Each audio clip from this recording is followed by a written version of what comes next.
This is how I know I am officially cultured. Like, I had questions in the past, and now I don't need any grandma references. Let me be I want to explain the Cracker Barrel mess. It's not even mess. It's not actually mess at all.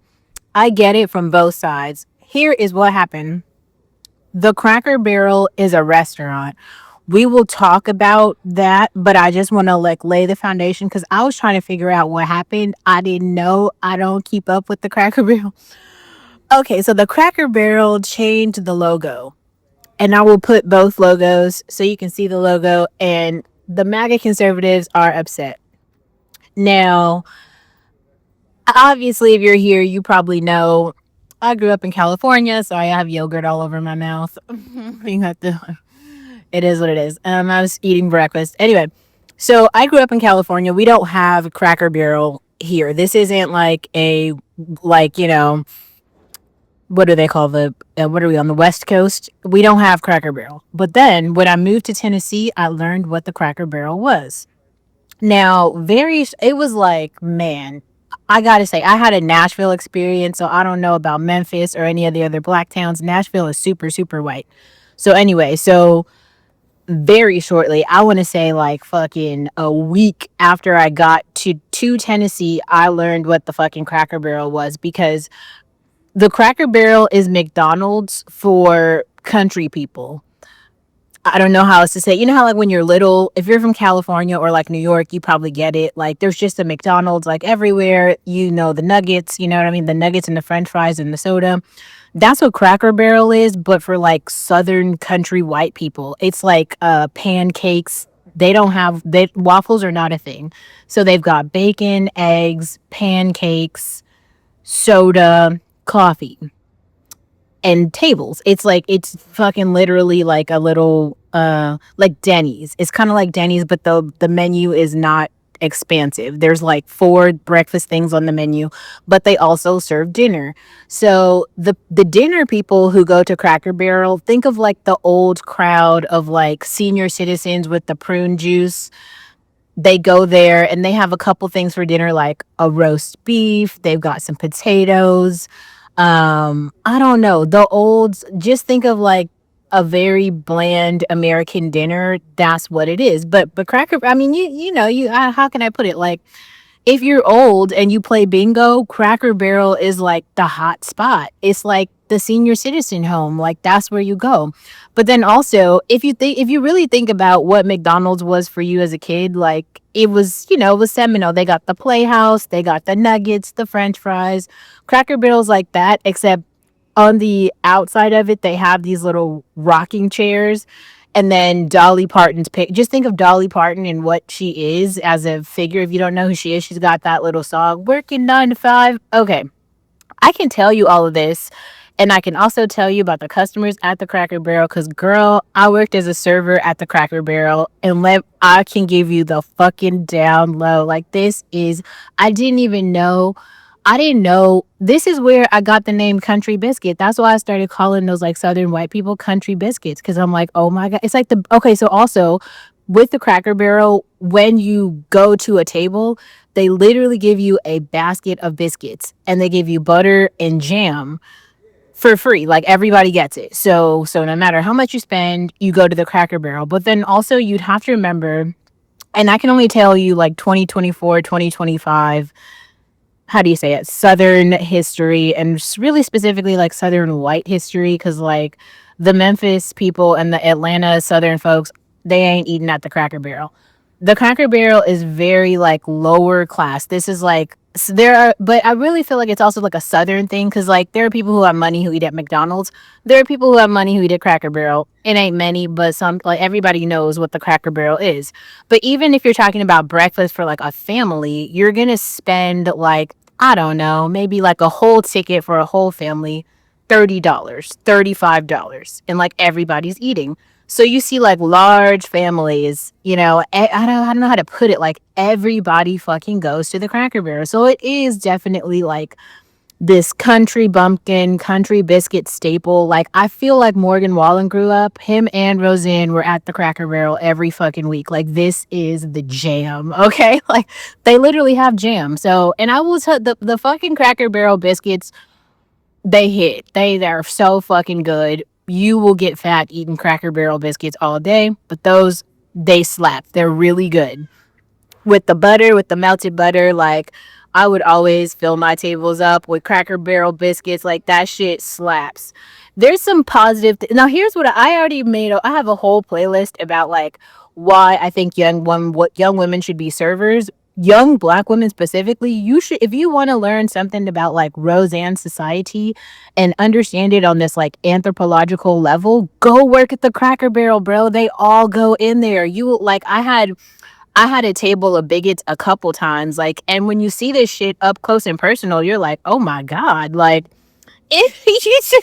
I don't even know how to. It was like such a culture shock, and I would like, I don't know. I guess like right away, people knew I wasn't from there, but it just made. I had a story. I was like, yeah, I'm coming to Nashville to understand music journalism, which is true, and there's parts of that, and I will make a whole Nashville video, but like that shit was I learned way more about poor southern white people working at the Cracker Barrel than a book, a TV show. It is literally something that you have to see for yourself.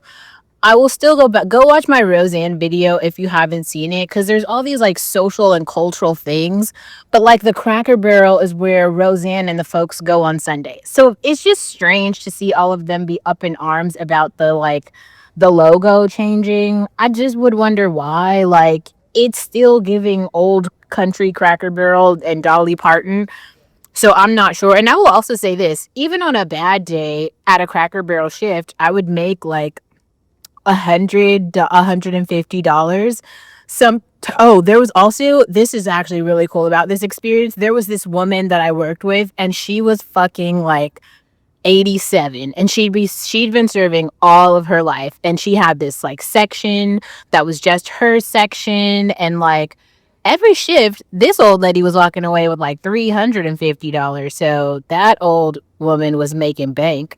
She had like her little four tables and all her little senior citizen homies that came in. So I'm just saying, and she was legitimately like 85. She still drove, and she showed up she did cut back where she was like, she went from working 4 shifts a week to working like 2 shifts a week, but she still had her section and she still had her money.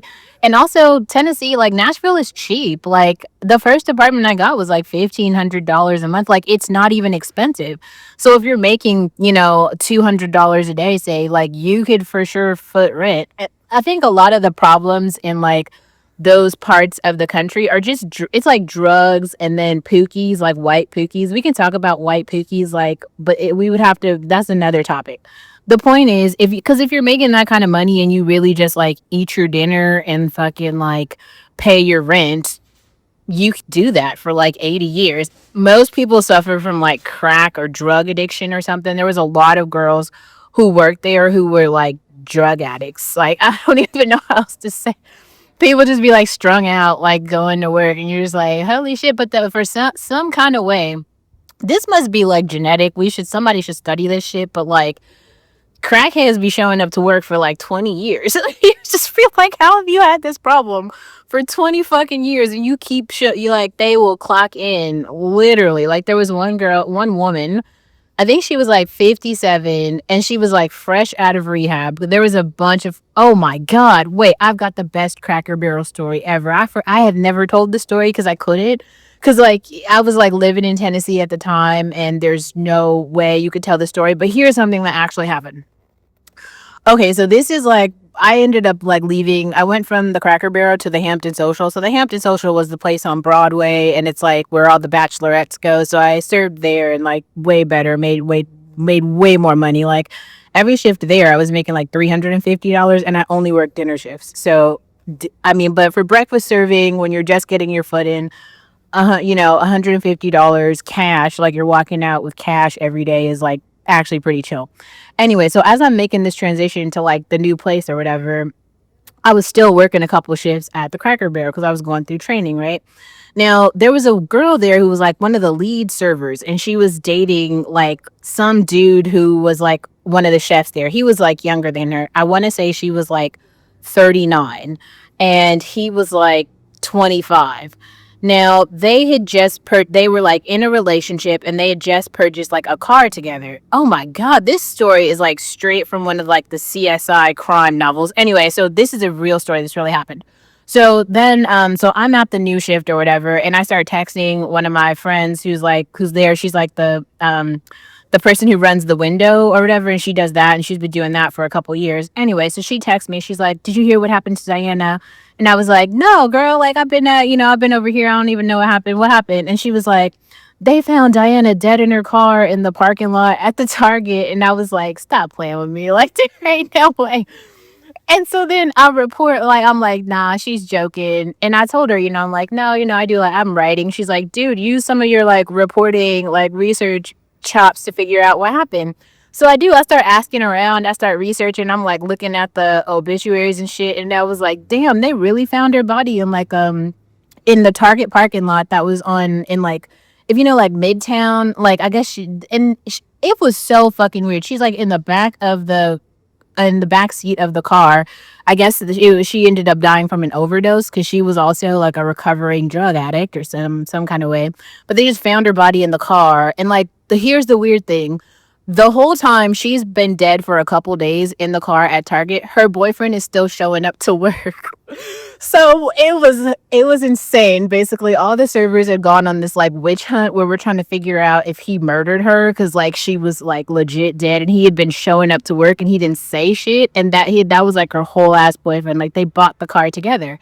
So you're saying the car that you partially owned is in the parking lot at the Target. You don't know where the car is, and she is sitting there dead in the car. I was like, oh shit, this is like the best CSO I think I've ever seen. So and then he like is still showing up to work all these days. So then he shows up the day that I come back too, and I was like, he did it, he did it. So, and it was like so fucking funny. This culminates into like he ended up taking some time off. Like nobody really, it was like an unsolved case. Like it was just declared that she like died of an overdose. I believe he still works there, but now he is the proud owner of that new car. And I'm sorry, I think he killed her for the car, and that was it. And now he's like literally sitting there in like a 2023 new truck, and she's like dead and gone. I'm sure that's what happened, and that's the most thuggin' move I've ever seen because this dude took 2 weeks off, didn't come in, and then rolled back in with a new car, and that woman was gone. That was like the craziest shit I've ever seen. Maybe I'll post this. I'll post in the beginning of this we had this like memorial service for her, so I'll post that because I'm not joking, like this shit really really happened. But that was like that's some straight up Tennessee shit, like because there's all these laws are different. Like in Tennessee, I didn't tell you guys about the cats, but basically this other girl who was working at my job with me kind of like fucked me over because if someone has animals in your care, like if someone else keeps your animals for more than 30 days, they own your animals. So that's why I don't have my cats right now, but that's because of a Tennessee law. There's all these other Tennessee laws that are about like open carry states where most people have real weapons.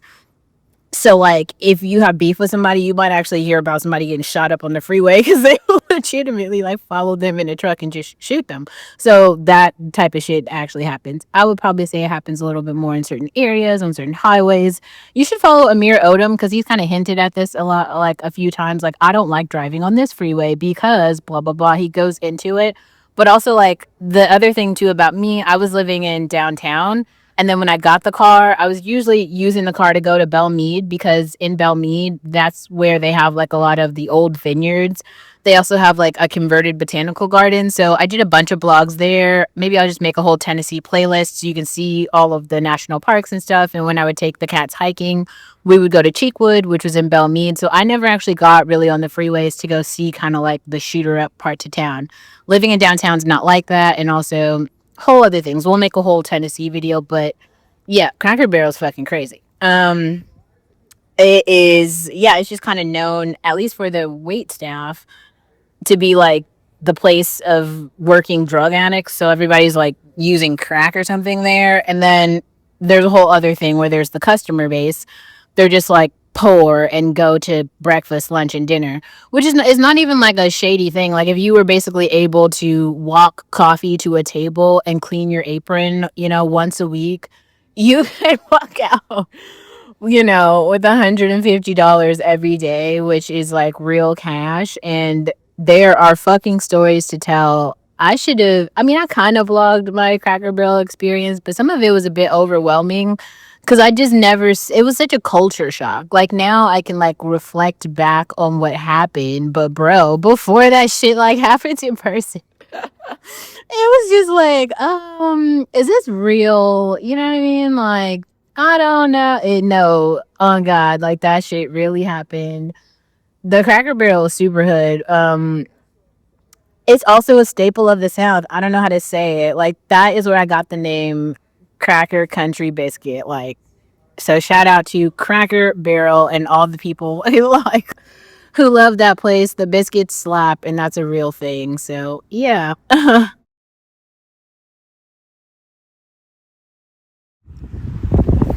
Hello, my name is Olivia. Welcome to my channel. I like to sit around at coffee shops or at the beach and talk shit. I talk about women's issues, feminism, relationships, but mostly being a black woman in America and how to survive that. Politically, I'm moderate, even though that seems hard for people to believe. I'm very conservative on issues like immigration, very liberal on other issues like feminism and abortion. Thanks for being here.